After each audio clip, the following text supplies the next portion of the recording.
আমার আগের একটি নোজ পিন ভিডিওতে তোমরা কমেন্ট করেছিলে যে একটা অরিজিনাল নোজ পিয়ার্সিংয়ের ভিডিও দিতে, তাও আবার আমার নাকে। কিন্তু সেটা তো সম্ভব নয়, কারণ আমি একবার নাক ফুটো করে নিয়েছি। তো আবার কি করে নাক ফুটো করি বলো? কিন্তু হ্যাঁ, কিভাবে নাক ফুটো করা হয় সেটা আমার নাকে না দেখাতে পারলেও অন্য কারোর নাকে তো দেখাতে পারি। সেই জন্য দিদিকে নিয়ে চলে গেলাম নাক ফুটো করাতে প্রায় 30 বছরের পুরনো অভিজ্ঞতাপ্রাপ্ত একটি সেলুনে, যেখান থেকে বিউটি জগতে অনেক শিক্ষা আমি অর্জন করেছি।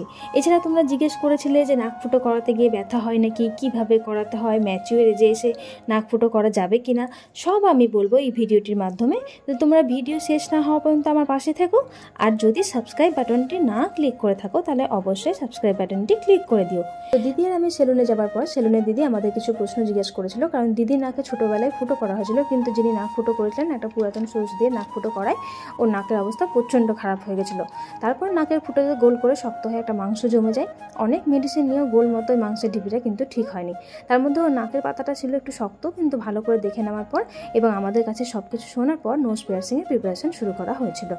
তো প্রথমে নাকের পাতাটাকে ভালো করে ক্লিন করে নেওয়া হলো। তারপর একটি রেড মার্কার দিয়ে নাকের পাতাটার মধ্যে ঠিক কোন জায়গায় নাক ফুটো করলে ভালো হবে সেই হিসাবে মার্কার দিয়ে একটা মার্ক করে নেওয়া হলো। তারপর নোজ পিয়ার্সিংয়ের গান রেডি করে নিয়ে আসার পর দিদিকে বলা হয়েছিল আপনি নড়বেন না, চুপচাপ বসে থাকবেন, আমি শুধু গানটা সেট করে দেখবো।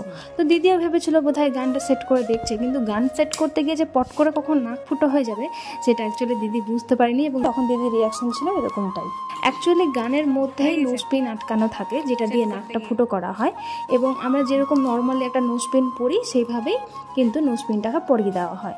তারপর নোজ পিনটা পরিয়ে দেওয়ার পর একটা বেটাডিন লিকুইড দিয়ে নাকে দেওয়া হলো, যাতে নাকে কোনো রকম ব্যথা না হয়, রক্ত না বেরোয় এবং তাড়াতাড়ি যাতে ঘাটা শুকিয়ে যায়। হ্যাঁ, তোমাদের কাছে একটা ছোট্ট রিকোয়েস্ট, ঘরে কোনো রকম বাড়াবাড়ি না করে কিছু টাকা লাগুক কিন্তু সেলুনে গিয়ে নাক ফুটো বা কান ফুটো করে নিও, কারণ ঘরে বাড়াবাড়ি করতে গিয়ে আজকে দিদিকে 15 বছর ধরে এই নাকটা নিয়ে ভুগতে হলো।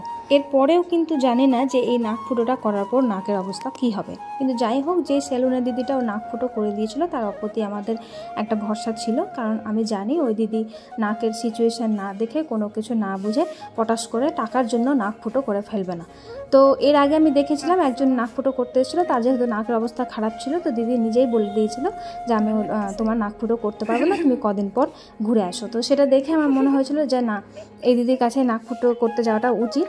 আর দিদি নাক ফুটো করতে গিয়ে ওর একটু ব্যথা হয়েছিল, চোখ দিয়ে জলও চলে এসেছিলো, কিন্তু লজ্জায় ও চেপে রেখেছিল। এরপর দিদিকে কিছু টিপস সাজেস্ট করা হয় যাতে নাকে কোনো মতেই টেনদিন না লাগানো হয় এবং কোনো কাপড় যাতে না আটকে যায়, এবং মেডিসিন হিসেবে দিদিকে বেটাডিন লিকুইড অ্যাপ্লাই করতে বলা হয় আর একটু গরম জলে সেক দিতে বলা হয়।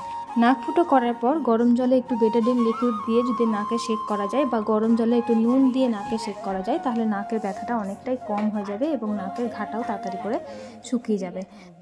এরপর আবার 3 দিন পর ফিরে আসি ও সোনা নোজ পিনটা পরানোর জন্য। সোনা নোজ পিনটা পরাতে গিয়ে দেখে যে ওর নাকটা ফুলে গেছে, কারণ আগেই বলেছিলাম যে ওর নাকের পাতাটা যেহেতু মোটা এবং শক্ত ছিল সেই কারণে ব্যথাতে ওর নাকটা ফুলে গেছিলো।